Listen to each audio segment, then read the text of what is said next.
जिस करवा चौथ का व्रत करती हो, आज पूरा विश्व भारत भूमि की सभ्यता और संस्कृति और सनातन धर्म को रखने वाली मेरी माताएं आज भारत के सनातन धर्म को, संस्कृति को, सभ्यता को, संस्कारों को जीवित रखने वाली है ये भारत की माताएं, जो अपने पति की लंबे उम्र के लिए करवा चौथ का व्रत रखती है। जरा विचार करिए, किसी देश में कोई माता अपने पति के लिए व्रत नहीं रखती,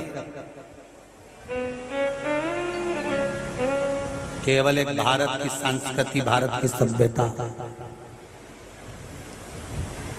एक देश में हमारे यहाँ के भारत के कोई महाराज घूमने के लिए संत गए, उन्होंने देखा कि एक पति मर गया था और पत्नी उनकी कब्र पे पंखा कर रही थी। तो संत को लगा कि ये नारी तो हमारे भारत की नारी से भी बड़ी नारी है।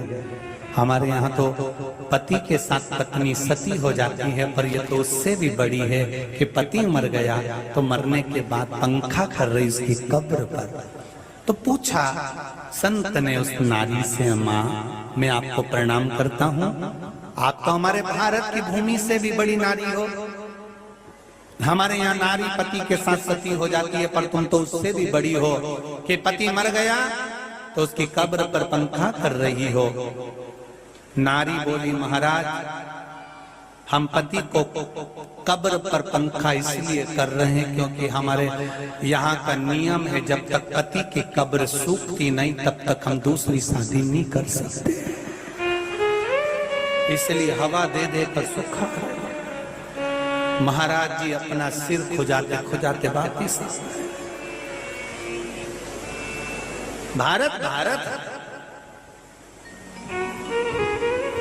मेरा हिंदुस्तान, मेरा हिंदुस्तान ये कोई साधारण नहीं। जिस करवा चौथ के व्रत को आप कर रही हो, 3 बंधनों का मूल तत्व हमारे शास्त्र कहते हैं। पहला, 3 जगह पर नारी ने अपनी साड़ी के पल्लू को फाड़कर, धागे को खींचकर 3 जगह पर रक्षा करिए। जरा ध्यान दीजिएगा, कोई आपसे पूछे कि ये करवा चौथ कहां से प्रकट हुई तो आप बताने में पीछे मत रहिए। पहला, द्रौपदी ने साड़ी का चीर फाड़ा था और मेरे द्वारिकाधीश के हाथ में बांधा था उनकी रक्षा के लिए। एक बहन अपने भाई की रक्षा के लिए भी अपने चीर को फाड़कर बांध देती है। दूसरा,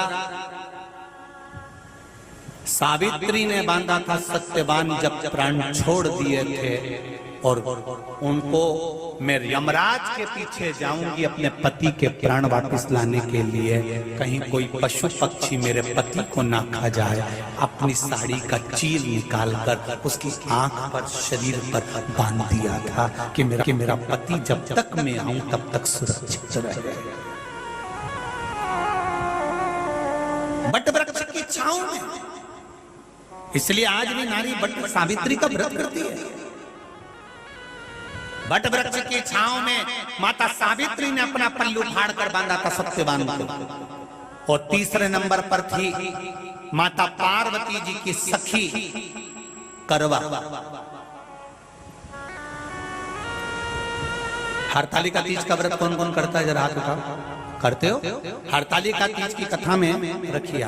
हरतालिका तीज की कथा में आता है कि माता पार्वती जी अपनी सखियों के साथ वन में चली गई। बोलो जीजियों, सुनी कि नहीं सुनी कथा? 2 सखियां थी, 2 सखियों के साथ माता पार्वती वन में गई थी। कौन थी वो सखी?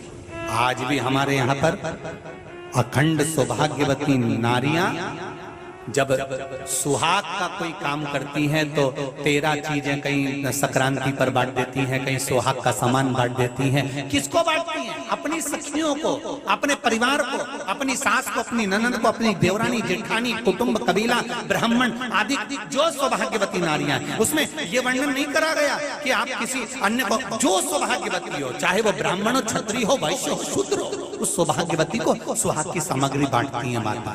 जब कोई सुहाग का कार्य करती हैं, कोई सौभाग्य का कार्य करती हैं, कोई सुहागिल करती हैं। यहाँ पर सुहागिल होती कि नहीं होती हमें मालूम नहीं, पर हमारे यहाँ तो आज भी सुहागिल माताओं को जब भोजन कराती है तो ये नहीं देखती कि कौन जीना, यहाँ सौभाग्यवती होना चाहिए, जिसकी मांग करी हो, चूड़ा अमर हो, जिसका अखंड।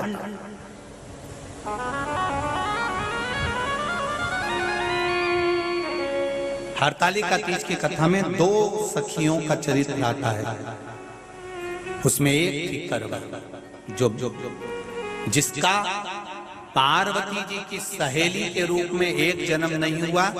ये करवा माता सती के समय पर भी थी और ये उमा के समय पर भी थी, बस इसका नाम बदलता चले गया। जैसे पार्वती जी का नाम बदलता चले गया, कभी सती, कभी उमा, कभी कात्यायनी, कभी स्कंदा, कभी कुष्मांडा, कभी महागौरी, कभी शारदा, ऐसा नाम बदलता चले गया। उसी तरह इसका नाम धीरे धीरे धीरे धीरे, जो पार्वती जी की उस समय पर सहेली थी, पार्वती मैया का विवाह भगवान विष्णु के साथ पक्का कर दिया तो पार्वती रोने लगी थी। अपनी सहेली से कहा, सखी मेरा विवाह भगवान नारायण के साथ पक्का कर दिया है मेरे पिताजी।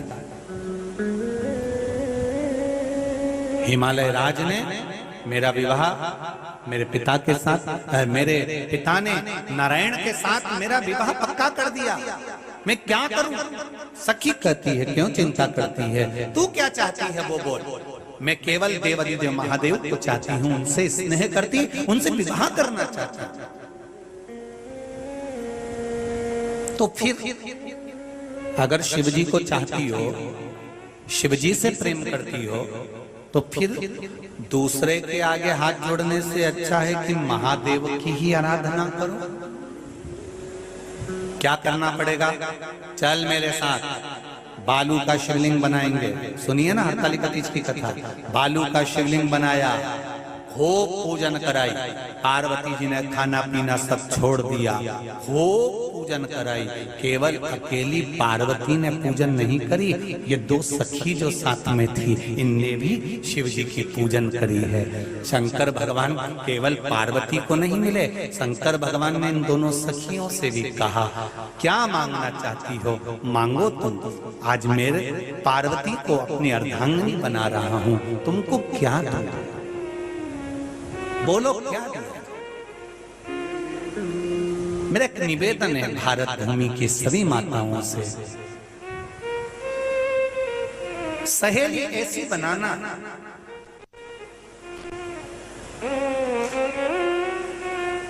जो तुम्हारे अखंड सौभाग्य को रखे।